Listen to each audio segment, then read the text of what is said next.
I now turn and recognize the long-suffering, ever-patient gentleman from Florida, Mr. Fine.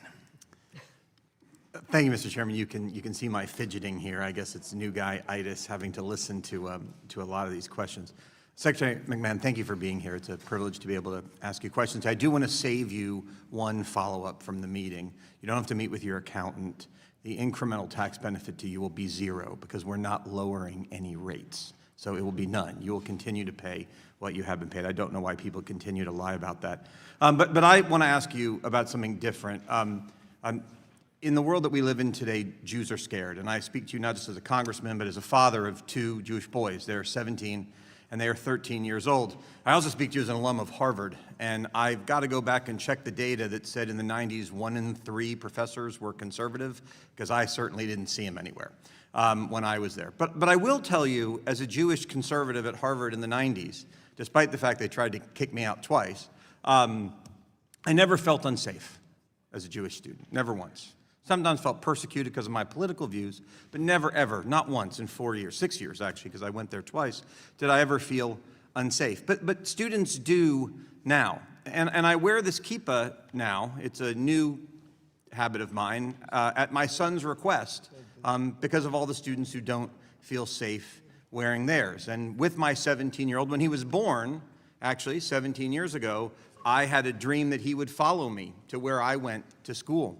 And now we're in the next few weeks where it's time for him to start thinking about where he's going to apply to college. And I don't know that I even think he should go to college at all in the days that we live in, So my question to you is this.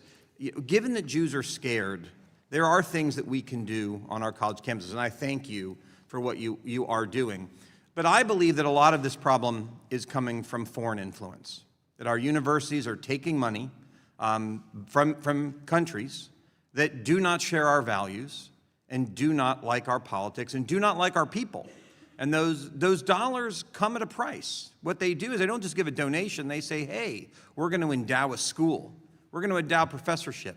We want you to take our students and from other countries. And what are things that we can do to work together so that countries like China or Qatar, which are clearly not looking out for the interests of Americans, that we can get that under control in our higher education system?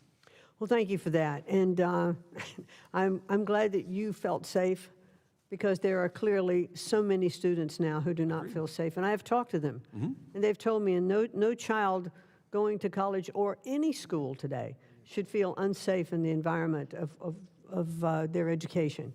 So I regret that. But what we are actually doing is we've reaffirmed the Section 117 compliance from universities, that they must tell us. They're already required to report this, and they're not. So we're requiring them to report donors, amounts, because we want to make sure there's not foreign influence, with that. The Deterrent Act is for a purpose. Well, That's really what we are supporting.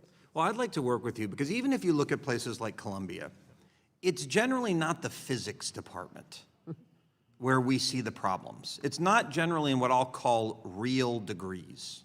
It's in this creation of what I'll call pre-Starbucks employment degrees, like gender studies and these other silly things where you can't actually get a job, which are really nothing more than factories to create people to go and protest, where we have these things. And so I'd like to work with you on that. And I also want to ask you this. We subsidize these degrees. The idea that these schools walk around and say they're private really is false, because they couldn't operate without the beneficiary of the United States government.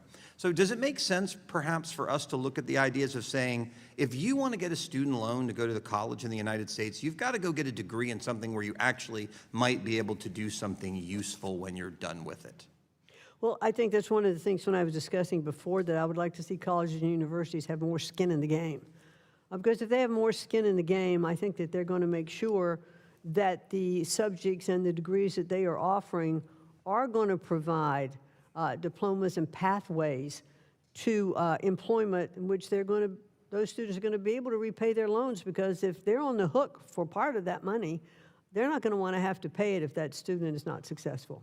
Well, I just want to close by thanking you and President Trump for what you're doing, because you are fighting a fight. One of the backlogs that I didn't hear the Democrats ask about are all the investigations of anti-Semitism on college campuses, which conveniently weren't worked on when he was president. And thank you for dealing with that backlog. But know that I'm prepared to work with you and the president on any of these issues whenever you need it. And thank you for being here today. I yield Thank you, back. Congressman.